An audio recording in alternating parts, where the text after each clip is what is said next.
Good morning, everybody, and this is your S&P 500 setups for today. So, as expected, nothing really going on.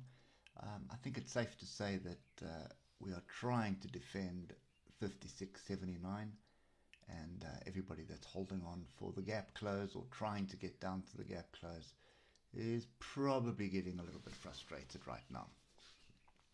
So for me, this is still range bound. The top of the range is just a bit of a mess, and I don't think much is going to happen today. We do have FOMC minutes, so you're going to have people waiting to see when and how much of a rate cut are we going to get over the next couple of months. So we are going sideways, and I suspect it's going to continue into tonight. So at the moment, for me, there's nothing really that's exciting. And you can see big down, big up. I think the daily will give you a better picture.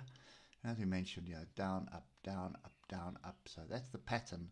And as far as I'm concerned, it is a range. And we are probably going to defend that range until we get some catalyst that's either going to punch us down to come and close this gap and find support lower down, or it's going to punch us through for a continuation to the upside. So coin toss type scenario right now, and you'll see a better picture on the daily, but on the hourly. But from the 3 hour perspective, just have a very close look here. Above the moving averages, below the moving averages, above, below. So in this week we've been above, below, and above. So that is just a strong indication of confusion, and so typical of a range. And when you look at it on the daily, Friday above the moving averages, Monday below the moving averages, Tuesday above the moving averages. What's Wednesday going to bring? Probably just a slide down to try and find some support somewhere. We also have a few gaps from yesterday's move as well in the chart. So I just want to get on to 15 minutes because that's going to highlight the gaps a little bit better. And I'll use my cursor here.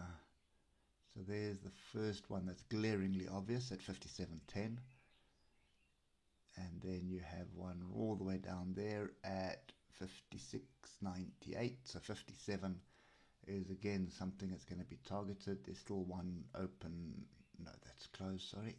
Looked like there was one open here from Friday, but that is closed. And I think this is also another one, 57.04.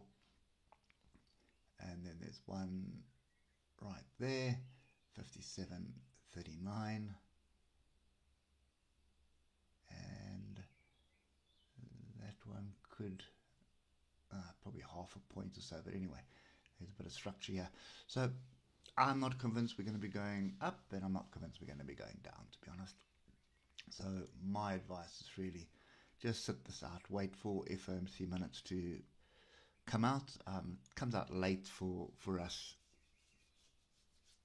down here in the southern hemisphere of South Africa, so fairly late in the evening, almost not even worth trading, and I think it's afternoon time in the general trading session. So I would rather just sit back and just wait for that, and then you've got a whole host of data tomorrow. Well, you've got actually a lot of data today as well, but between today and tomorrow, something's going to give us a catalyst, which is going to either push us down to close gaps below and build structure below, or it's going to force us straight through this range, and that's going to be a fairly decent breakout. So you don't want to be long up here, too close to the top of the range, and definitely would rather be looking for something down at 57.26, but it's a range, and the way it's been going above and below the moving averages, I don't trust it.